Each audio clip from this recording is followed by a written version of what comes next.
Nesse trabalho, iremos apresentar os ciclos biogeoquímicos do enxofre, do carbono, do oxigênio e do nitrogênio. Mas primeiro, o que são ciclos biogeoquímicos? São ciclos de elementos químicos que representam a sua vida por meio de processos, como por exemplo a água, que sofre evaporação, depois quando acontece a chuva, ocorre a infiltração na terra, que volta para os mares, acontece a evaporação novamente, e aí temos o ciclo da água, o ciclo simples da água. Hoje, como dito anteriormente, iremos apresentar 4 apenas dos ciclos biogeoquímicos, começando pelo enxofre. O ciclo do enxofre se inicia quando as emissões oceânicas, as algas, as emissões naturais e a queima de biomassa, as erupções vulcânicas e a queima de combustíveis fósseis se tornam compostos reduzidos. Temos como exceção as erupções vulcânicas e a queima de combustíveis fósseis, que podem virar diretamente dióxido de enxofre e ir diretamente para a atmosfera. Logo em seguida, os compostos reduzidos sofrem oxidação, que é a perda de elétrons, e viram também dióxido de enxofre indo diretamente para a atmosfera. O dióxido de enxofre na atmosfera vira ácido sulfúrico ou sulfato e tem 2 tipos de decomposição, a decomposição úmida e a decomposição seca. Podemos reparar que o ciclo do enxofre não é um ciclo que se reinicia, ele tem um início e tem um fim.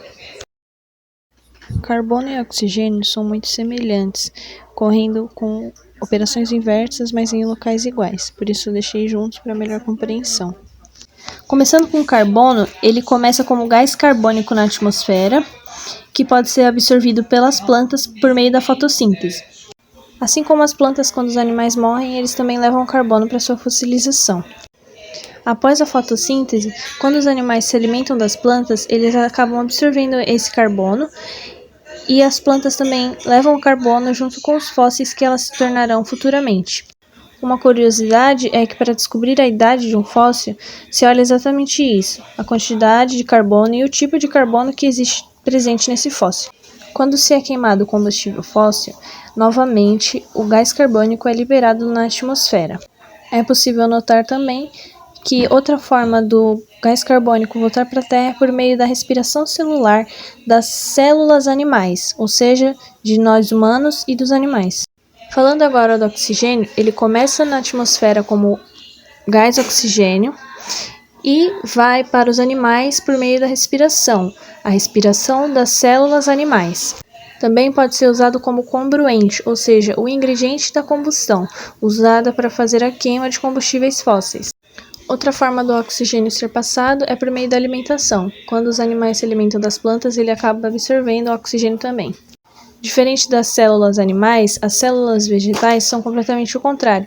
Na sua respiração, elas respiram gás carbônico e na sua expiração, elas expiram gás oxigênio, que acaba voltando para a atmosfera.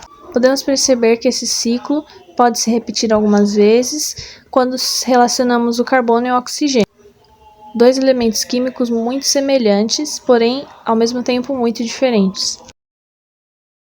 O ciclo do nitrogênio, dentre os outros 3, é um dos mais complexos, por se dar a maior parte dentro da Terra e a maior das transformações ser por meio de bactérias.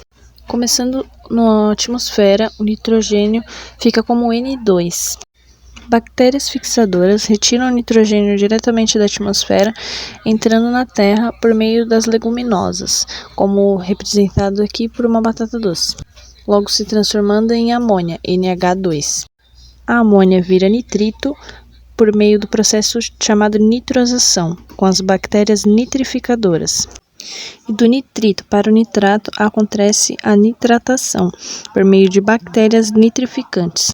As plantas absorvem o nitrato por meio da assimilação, que pode ir diretamente para os decompositores, representados pelos cogumelos, ou ser ingerido pelos animais para depois ir para os decompositores. Dos decompositores para a amônia acontece a amonificação, começando novamente o ciclo.